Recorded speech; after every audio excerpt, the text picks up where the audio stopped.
and the measure condemns the violations of human rights and the state-sponsored terrorism of the Iranian regime. Joining us by satellite is Mrs. Maryam Rajavi, President of the National Council of Resistance in Iran, whom I welcome to this gathering. Good morning, Chairman. I'm delighted to be with you today. I would like to hear you first, please. Well, thank you, Mrs. Rajavi. During my 14 years in Congress, I've come to know the Iranian people's struggles through so many of their expatriates who have found refuge in America. Their passion for freedom is an inspiration for all who know them, and their commitment to liberating Iran is what brings all of us here today. Without these freedom fighters, both here, around the world, and most importantly within Iran, this growing, resolute, and determined resistance movement would not be possible. With this resolution, the elected representatives of the American people add their voices to the growing chorus for liberty and justice in Iran. Americans still celebrate our own struggle for liberation nearly 2.5 centuries ago, our own victory over tyranny and oppression, and we still recall that the stronger we stood, the more allies rallied to our cause from around the world. This is why we're standing today in a free land, and why Iranians will surely soon stand upon the free soil of their own country once again.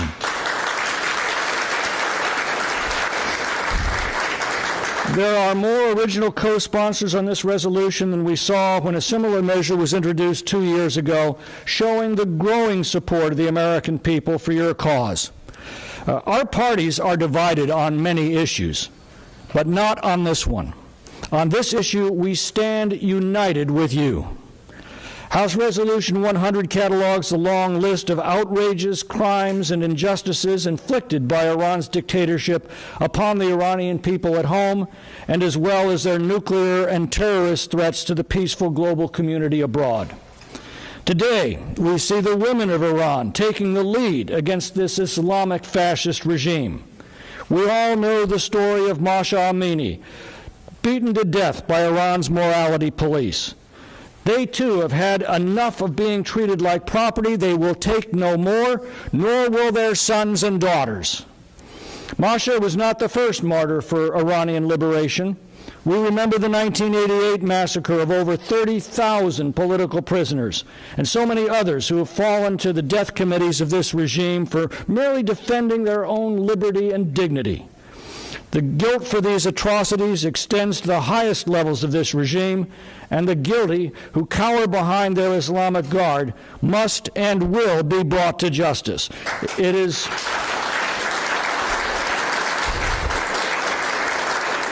only a matter of time, and their time is running out.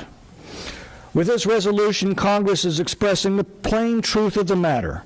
In citing so many instances of human rights abuses and terrorism cloaked in diplomacy, the bipartisan House majority is telling the Iranian people and the world that it stands with the organized resistance and against the tyrannical rulers who have wrecked their country and plagued the Middle East with terrorism and brutality. The lamentable anniversary of the Iranian Revolution is upon us in 2 days.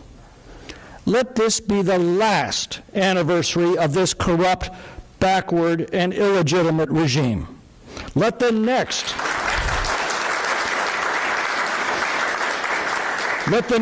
anniversary be one of liberation, deliverance, and thanksgiving, an anniversary that will mark a new Iran, restoring its rightful place among the just, free, enlightened, prosperous, and happy nations of the world. The path toward a free, secular, democratic, and non-nuclear Iran is laid out in Maryam Rajavi's 10-point plan, which will ensure that the freedom of expression, the freedom of assembly, and the freedom for every Iranian to choose their elected leaders becomes the foundation upon which this new Iran is built. Clear is what the representatives of the American people on this resolution have to say to the people of Iran and to the world. That the House of Representatives condemns past and present Iranian state-sponsored terrorist acts against United States citizens and officials, as well as Iranian dissidents, including the Iranian regime's terror plot against the Free Iran 2018 gathering in Paris. It calls on relevant United States government agencies to work with European allies, including those in the Balkans, where Iran has expanded its presence, to hold Iran accountable for breaching diplomatic privileges, and to call on nations to prevent the malign activities of the Iranian regime's diplomatic missions, with the goal of closing them down and expelling their agents. Third, it stands with the people of Iran who are legitimately defending their rights for freedom against repression, and condemns the brutal killing of Iranian protesters by Iran's regime. And finally, it recognizes the rights of the Iranian people and their struggle to establish a democratic, secular, and non-nuclear Republic of Iran. Ladies and gentlemen, history stands with you, Providence stands with you, and freedom-loving people throughout the world stand with you.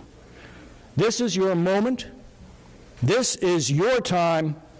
Godspeed to you in your rendezvous with destiny.